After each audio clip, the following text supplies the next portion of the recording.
Hoy vamos a continuar con el estudio de Gálatas, entonces espero traigas tu Biblia, tu cuaderno para apuntar. ¿Te parece si oramos? Padre, te entregamos este tiempo en tu palabra. Tu palabra es la que nos edifica, nos cambia, nos transforma, es la que nos enseña, Señor. Hoy hemos venido a aprender de ella, Señor, a que tú seas, Señor, el que nos la revele, que por medio de ella seamos transformados, seamos inspirados, Señor, en el nombre de Jesús. Amén y amén. Muy bien, voy a dar un pequeño repaso y luego te voy a explicar cómo vamos a continuar. Hasta ahorita vemos que Gálatas es un libro escrito por este apóstol, y ahorita vamos a entrar a eso, llamado Pablo. Pablo está preocupado y el tono con el que Pablo escribe a la iglesia en Galacia es un tono serio, preocupado, de cierta manera confrontativo. ¿Por qué? Porque Pablo está preocupado por lo que está sucediendo dentro de la iglesia. Pablo predicó un evangelio con el cual todos los que estaban ahí en la iglesia fueron salvos, pero empezaron a llegar maestros, empezaron a llegar otros maestros y empezaron a decir: lo que Pablo enseña es correcto, pero le falta, pero está exagerando en esto, y empezaron a querer cambiar ciertos detallitos de lo que era el evangelio. Entonces la semana pasada veíamos que alterar el evangelio es lo mismo a invalidar el evangelio. Hablamos de que cambiar, alterar lo que la palabra de Dios dice es invalidar el evangelio. En otras palabras, que si tú quieres cambiar o alguien viene y predica y dice: no, es que esto ya no es, está fuera de tiempo, eso no es para este tiempo, ahora debe de ser así, y tú lo crees y empiezas a vivir por medio de eso, estás invalidando el evangelio. La semana pasada, si quieres escuchar más, escucha la semana pasada, y puse varios ejemplos de cómo se invalida muy inocentemente a veces el evangelio. Pero veíamos que hay dos cosas que son la base del evangelio. Estas dos cosas no pueden ser alteradas. La primera es que soy pecador. Di conmigo: soy pecador.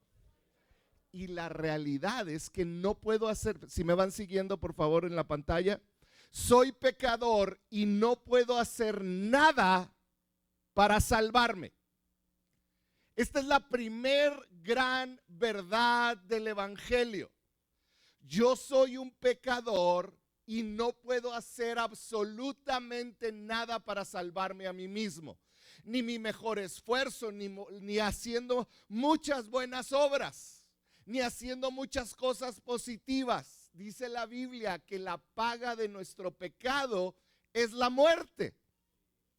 Entonces no hay nada que yo pueda hacer. Lo segundo que aprendimos es que yo soy salvo por creer en la obra de Cristo y nada más.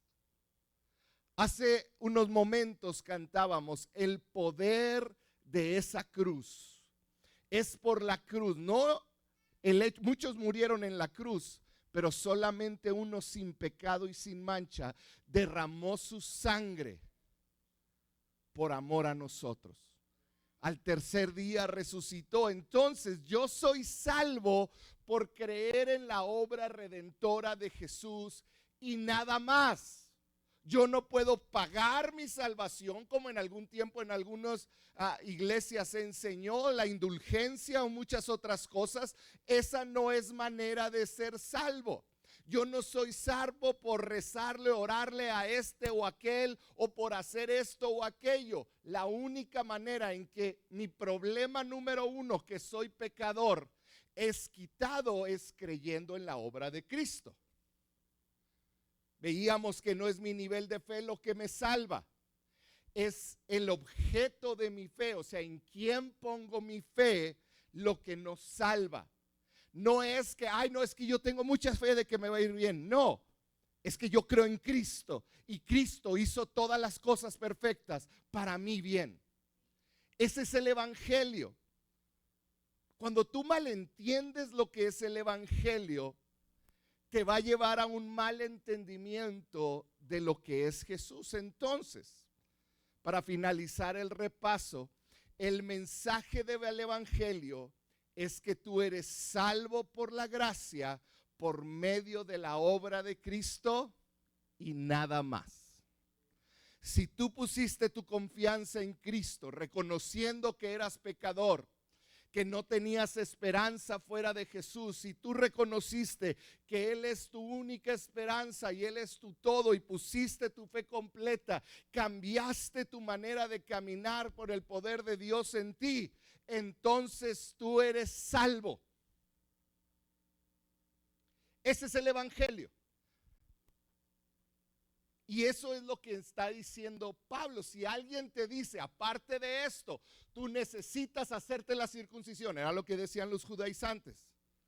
Pablo estaba molesto y está diciendo, estoy horrorizado, decía, de que quieran cambiar el evangelio por el que fueron salvos. Hoy vamos a continuar y vamos a terminar el capítulo 1. Vamos a ver del versículo 10 al 24. Pablo, después de decir esto, comienza a hablar de una manera diferente. Empieza Pablo a presentar, como quien dice, su testimonio, sus credenciales, porque tú puedes preguntar, si no tienes mucho tiempo en la iglesia, bueno, ¿y quién era ese Pablo para decir que lo que él dice es la verdad? ¿No es cierto? O sea, ¿quién era Pablo y por qué no se le ocurrió a Cleofas, no? O a cualquier otro. ¿Por qué lo que dice Pablo es la verdad? Y Pablo, entendiendo esto, comienza a hablar al respecto. ¿Será que fue una ocurrencia personal todo lo que Pablo habló? Versículo 10 de Gálatas 1. Dice Pablo, entonces, y hace una pregunta, ¿busco ganarme la aprobación humana o la de Dios? En otras palabras, Pablo dice, ¿tú crees que yo digo esto para quedar bien con ustedes o para ganarme la aprobación de Dios? ¿Piensan que procuro agradar a los demás? Dice Pablo, si yo buscara agradar a otros, no sería siervo de Cristo. Luego continúa y dice, quiero que sepan, hermanos, que las buenas noticias que yo predico no es invención humana. Y te puse ahí la Nueva Traducción Viviente, la otra versión, porque dice, amados hermanos, quiero que entiendan que el mensaje del evangelio que predico no se basa en un simple razonamiento humano. Pablo comienza a exponer delante de la iglesia de Gálatas que no viene de un razonamiento humano lo que es la salvación por gracia, el evangelio. Porque si fuera razonamiento humano, bueno, y dices, pero entonces ¿de dónde nació? Si no es de razonamiento humano, ¿de dónde nació? Versículo 12 dice, no recibí mi mensaje de ninguna forma humana, ni nadie me lo enseñó. En cambio, lo recibí por revelación directa de Jesucristo. Ahora, no me salen las cuentas, te soy honesto contigo. Pablo no caminó con Jesús. Pablo no fue discípulo de Jesús. De hecho, Pablo perseguía a los discípulos de Jesús, mató a varios de ellos. ¿Cómo es que Pablo dice, lo recibí por revelación directa? Dice, nadie me lo enseñó, yo no recibí alguien no me dio un curso, no mandó llamar a Jorge y le dio Gálatas 1. ¿Sí me explico? No, nada. Entonces vamos a detenernos un momento, porque Pablo, nunca estando con Jesús, Pablo tuvo un encuentro con Jesús que se relata en Hechos 9, versículo 1. Y quiero que pongas mucha atención, porque esto te va a ayudar a entender y vamos a ver algunos otros detalles. Esta es más una clase que una predicación, toda la primera mitad. ¿Está bien? Dice, mientras tanto, Saulo, o sea, Pablo, era su nombre, Saulo es Pablo, respirando aún amenazas de muerte contra los discípulos del Señor, se estaba enojado, queriendo matar a todos. Se presentó al sumo sacerdote y le pidió cartas de extradición para las sinagogas de Damasco. O sea, quería traer a los seguidores de Jesús a Damasco. Tenía la intención de encontrar y llevarse presos a Jerusalén a todos los que pertenecieran al camino. Hace unos meses di una plática donde hablaba de los seguidores del camino. ¿Quiénes eran los del camino? Los que seguían el evangelio de Cristo. Ahora les llamamos cristianos, ahí les llamaban seguidores del camino. Fueran hombres o mujeres. En el viaje, fíjate, en el viaje a Damasco, dice, sucedió que al acercarse a Damasco, una luz del cielo relampeagó de repente a su alrededor. Él cayó al suelo y oyó una voz que le decía, Saulo, Saulo, ¿por qué me persigues? Saulo en el suelo dice, ¿quién eres, Señor? Preguntó. Y fíjate la respuesta, yo soy Jesús a quien tú persigues, contestó la voz.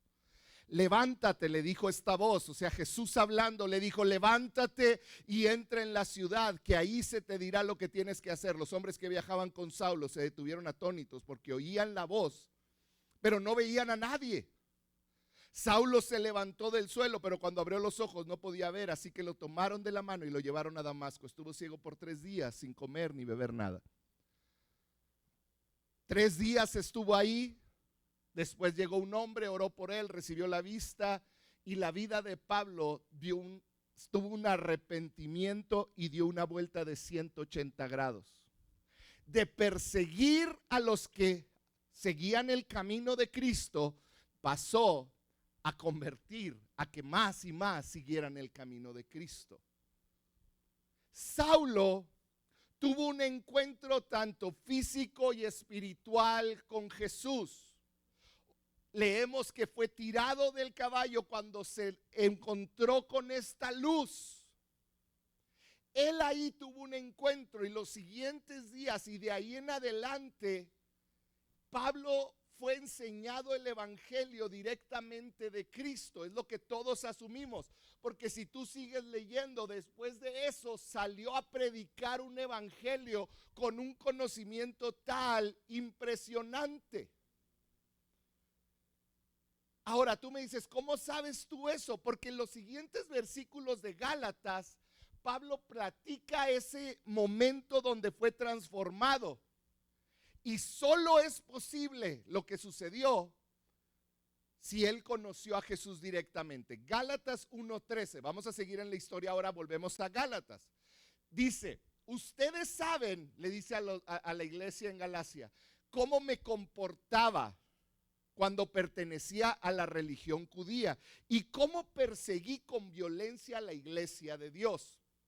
Hice todo lo posible por destruirla. ¿Te acuerdas que decía que todavía respiraba amenazas de muerte?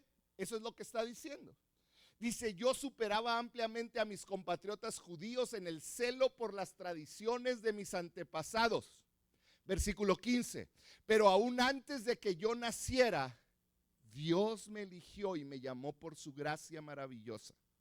Luego le agradó revelarme a su Hijo para que yo proclamara a los gentiles la buena noticia de Jesús. Como cuando esto sucedió, no me apresuré a consultar con ningún ser humano. En otras palabras, Dios ya tenía un plan para Pablo, y sin buscar instrucción, Pablo, después de ese encuentro con Jesús, pasa más de 3 años en Arabia.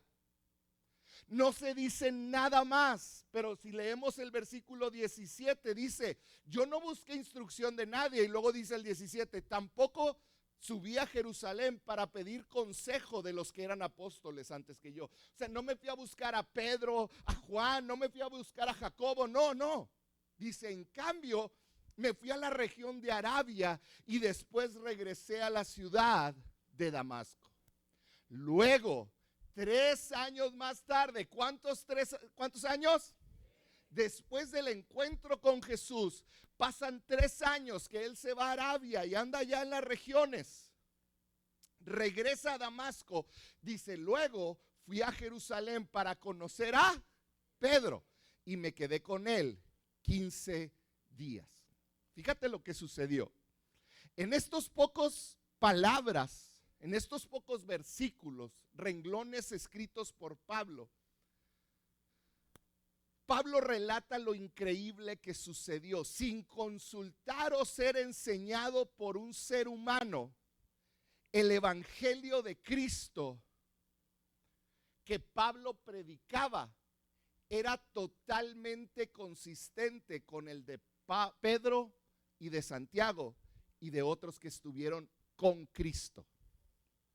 De tal manera que él es aún llamado apóstol por los mismos apóstoles que vivieron con Cristo. Yo espero y lo puedas ver, porque dice, versículo 19, el único otro apóstol que conocí en esos días fue Santiago, o sea que vio a Pedro y a Santiago, el hermano del Señor. Declaro delante de Dios que no es mentira lo que escribo. En otras palabras, yo pasé 3 años donde tuvo una intimidad con Dios, donde ese encuentro personal con Cristo lo transformó y Dios, yo no sé cómo, Dios le habló directamente, Jesús le habló directamente el evangelio de salvación. Y luego dice el 21, después de esa visita me dirigí al norte, a las provincias de Siria y Sicilia, y aún así las iglesias en Cristo que están en Judea todas no me conocían personalmente. Todo lo que sabían de mí era lo que la gente decía. Él antes nos perseguía. Fíjate cómo hablan de él como parte de la iglesia. Quiere decir que había afinidad en lo que ellos habían, el evangelio que ellos habían recibido y el evangelio que Pablo predicaba. Había una fidelidad, una exactitud. Dice, él antes nos perseguía, ahora él predica, ¿qué predica? ¿La qué? La misma fe que trataba de destruir. Y luego termina Pablo el capítulo 1, y alaban a Dios por mi causa. Yo aquí quiero que veas cómo Pablo está diciéndonos y nos deja como un legado para nosotros. Lo que nosotros leemos de parte de Pablo viene directamente de Jesucristo, del Espíritu Santo. El evangelio y cómo lo defendió. Si tú vamos a llegar a Gálatas 2, donde Pablo mismo reprende a Pedro, un apóstol que estuvo con Jesús, porque Pedro empezó a aceptar otras cosas, empezó a diluir el evangelio. Vemos a este hombre que fue transformado, y ¿sabes qué creo? Que queda como un ejemplo para nosotros, que no caminamos con Jesús, de que una relación con el Espíritu Santo puede darnos una revelación profunda y real de lo que es el evangelio. Tenemos que amar el evangelio y tenemos que guardarlo de la manera que Pablo lo hizo. Ahora, en medio de toda esta historia de Pablo, no solo comprendemos la validez del evangelio predicado por Pablo, sino que también podemos ver la poderosa obra de la gracia de Dios obrando en Pablo y a favor de la iglesia en todo momento. Te quiero hablar un momento de esos mismos versículos, pero desde otra perspectiva. Primero te quise dar la perspectiva de un Pablo que está defendiendo su apostolado y que está diciéndoles: el mensaje que yo les traigo es puro de parte de Dios. Pero ahora vamos a ver la poderosa obra de gracia que Pablo vivió en esta experiencia. Versículo 15, vamos a volver al 15. Dice: Dios me eligió y me llamó, ¿por qué? por su gracia maravillosa. ¿Qué es gracia? Gracia es la palabra caris. Caris quiere decir regalo, bendición, favor o bondad. Caris era una palabra que casi no se usaba de una persona teniendo caris hacia la otra. Caris era una palabra que se utilizaba cuando Dios tenía caris de alguien. ¿Me explico? Era Dios regalándole algo a un ser humano.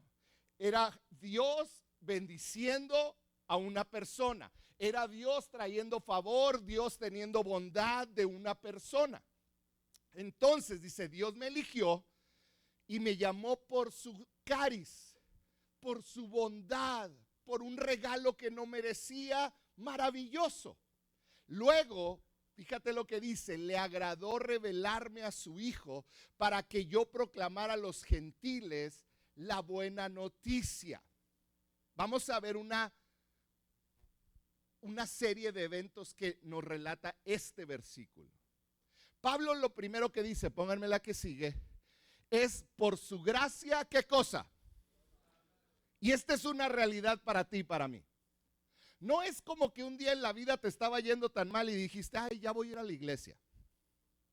No es que te estaba yendo tan bien y dijiste, ay, como que lo voy a ir a dar gracias a Dios. La realidad, la Biblia es clara, es que somos salvos. Él nos atrae a sí mismo como un regalo. Es su bondad.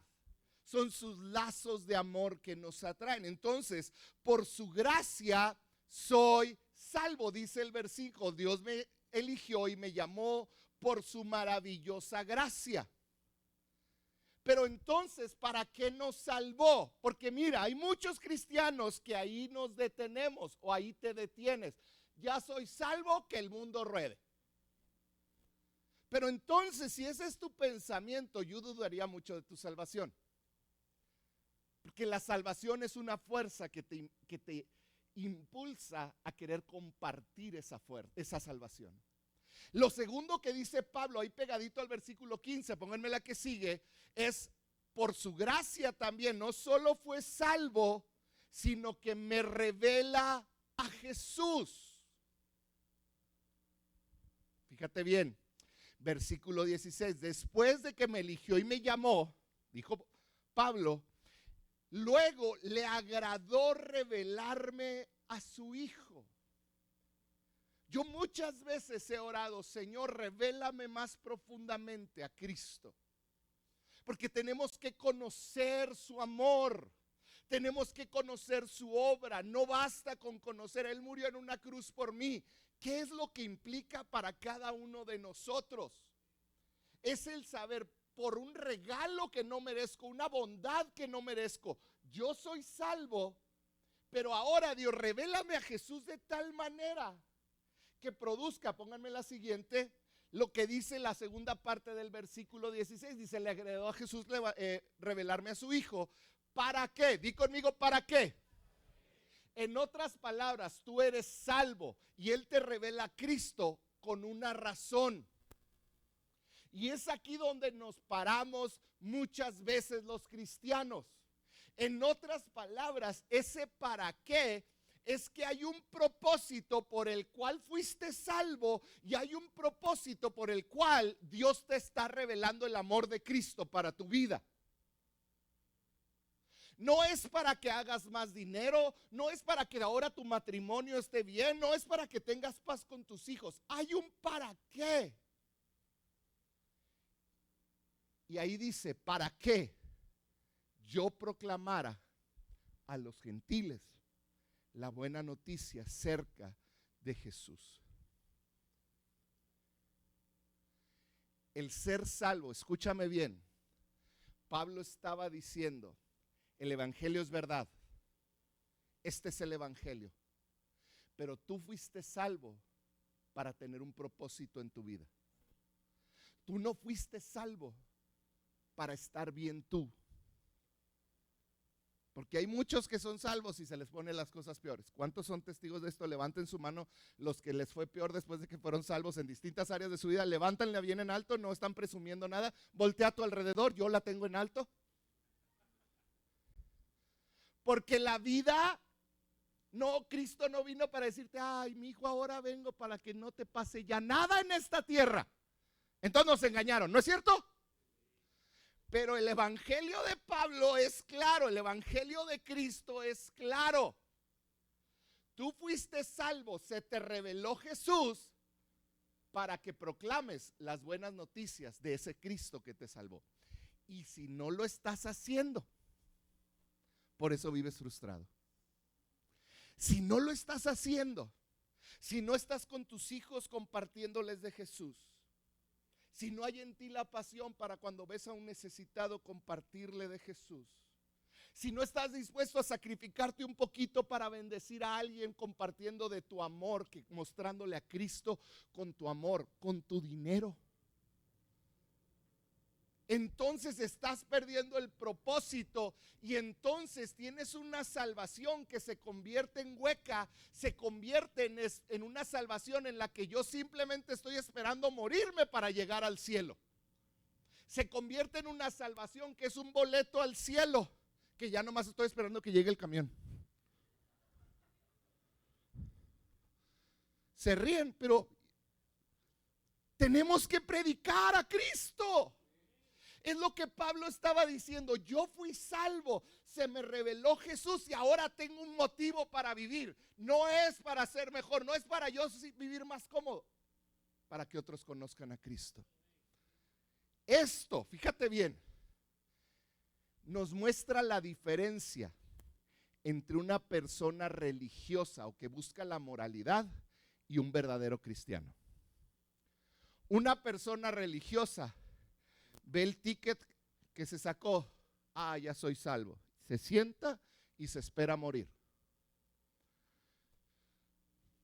Y cuando estás sentado esperando morir, te vuelves crítico de todo. Eso está mal, eso no. Porque no tienes nada más que hacer. Yo siempre digo, los que son criticones en el trabajo, en la iglesia, pruébalo en tu trabajo, son los que no están haciendo nada. Y están viendo, hoy no se rasuró Isaí.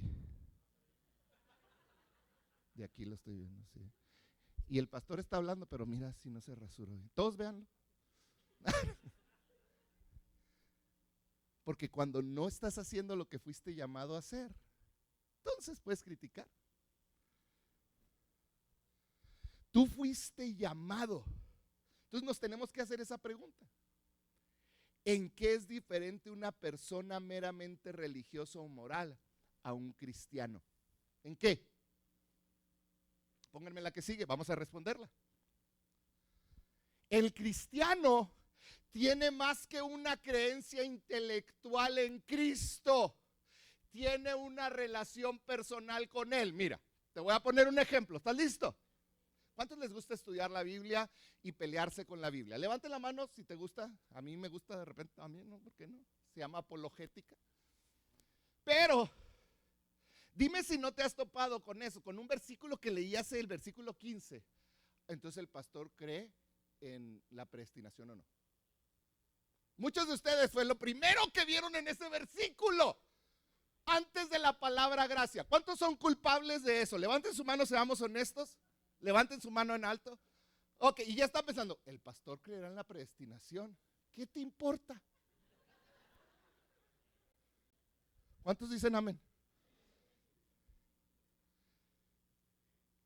El cristiano tiene más que una creencia intelectual en Cristo. Primero que nada tiene una relación con Él. ¿Sabías que hay tanta división por si eres calvinista o arminiano? O reformado, o si te gusta, bueno, ya. El cristiano tiene más que una creencia intelectual, tiene una relación personal con Cristo, con la Biblia. Lo que sigue, pónganme la que sigue. Y también sabe que esa relación no se da para su propia comodidad personal, ni tampoco para su alegría. No es para que ya te sientas tranquilo y bueno, voy a ser feliz. Y tampoco, y lo pongan en la que sigue, esta relación conlleva la responsabilidad, di conmigo responsabilidad, de revelar a Cristo a otros como Pablo, a través de lo que él es, de lo que él hace y lo que dice. Esto es exactamente lo que sucedió con Pablo en el versículo 15. Dice: Cristo me salvó, me reveló a Cristo, y ahora yo no me puedo quedar callado y voy con todos los que no lo conocen para decirles lo que él es, lo que él hace y lo que él dice. Y esta debe de ser la obra, debe de ser el anhelo de todo cristiano, de todo creyente. ¿Cómo puedo lograr ser como Pablo en eso? Dos cosas. Versículo 17. Dice: tampoco subí a Jerusalén para pedir consejo de los que eran apóstoles antes que yo. En cambio, me fui a la región de Arabia y después regresé a la ciudad de Damasco. ¿Sabes qué implica ahí? Que se alejó para conocer a su Dios. Lo cual nos lleva, pónganme la que sigue. Lo primero que tenemos que hacer es intimidad. Cuando tú tienes intimidad con Dios, y esa intimidad del 18 dice, ahí abajito dice: luego 3 años más tarde fui a Jerusalén para conocer. ¿Sabes cuál es el verbo de conocer? Es el verbo: hola, ¿cómo estás? Me llamo Jorge. ¿Cómo te llamas? Josué. Josué. Qué bien. ¿A qué te dedicas, Josué? Yo ya sé todo, pero dime a qué te dedicas. Soy fisioterapeuta. Es de los mejores de la ciudad, él y su esposa, por cierto. Pero fue a conocer a un hermano suyo. Hay algunos de ustedes aquí que no conocen a nadie, ni al pastor. Acércate y salúdame, dime tu nombre. Acércate con Josué, con Efra, con Jorge, con Isaí, con Roberto. Acércate y conoce gente. Porque el evangelio es intimidad, pero intimidad más comunión.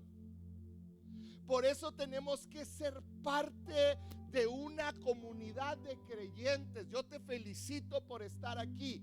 Y ¿sabes qué? Esta semana empieza tu mayor oportunidad de tener comunión con otros creyentes. Va a implicar que te incomodes,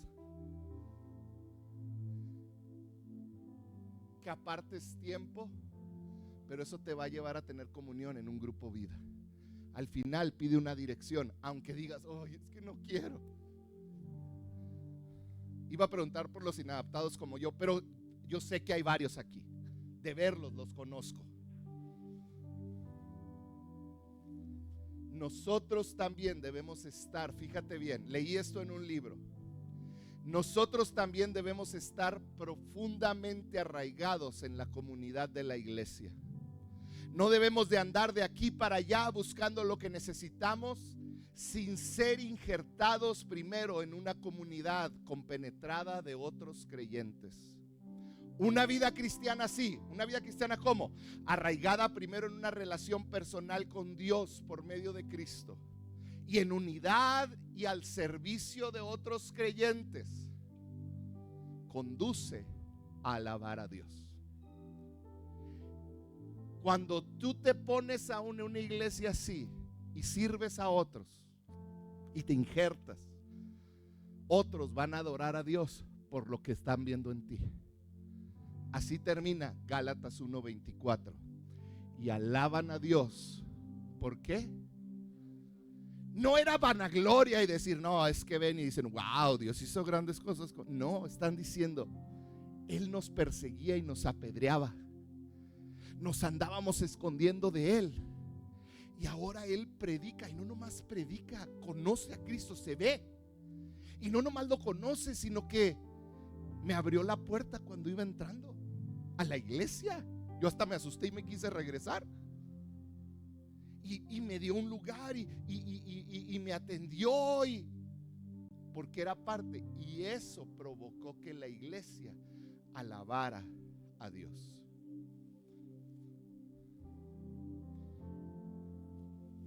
Qué responsabilidad tan grande tenemos de vivir el Evangelio. El Evangelio debe de ser en nosotros una certeza y una motivación para vivir nuestra vida en una obediencia radical a Dios. Eso debe de crear el Evangelio en ti. Termino con esto. No vivimos como Dios quiere para convertirnos en sus hijos. Más bien, di conmigo, más bien, por gratitud de que ya somos sus hijos, ahora vivimos para agradarle. Ese es el Evangelio. El cristianismo es a llevar toda nuestra vida, nuestra mente y nuestro corazón a Cristo. Dejar a un lado la manera de cómo pensamos o la manera en cómo siento.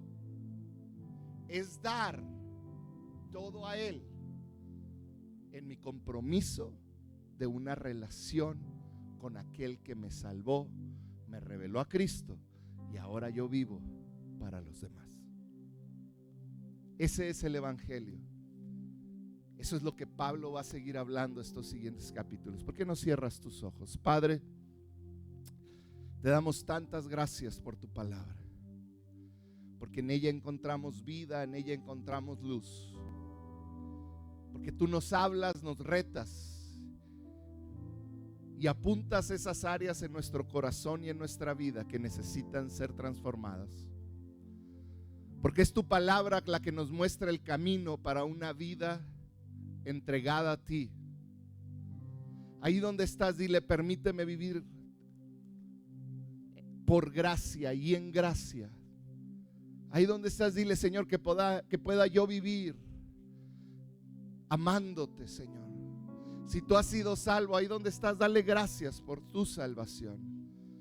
Señor, gracias por alcanzarme. Gracias porque por tu gracia he sido salvo. Porque por tu gracia me has revelado a Jesús. Señor, ahora yo te pido que por tu gracia mi vida tenga un propósito. No necesitas orarle que Él te revele cuál es el propósito para tu vida. Te lo resumo bien rápido. Tu propósito en esta vida es glorificar a Cristo en todo lo que haces y predicar el Evangelio a toda criatura. Ese es el propósito de todos nosotros. A veces buscamos: Señor, ¿cuál es mi propósito? Glorifica a Dios con toda tu vida y predícale a todo que se cruce en tu camino el glorioso Evangelio que te salvó. Dile: Padre, permíteme vivir de esta manera, cumpliendo mi propósito. Si soy un maestro, aún con los niños, si soy un empresario con las personas que están conmigo, Padre, ayúdame, Señor, a cumplir, Señor, mi propósito en esta vida como hijo tuyo, Padre.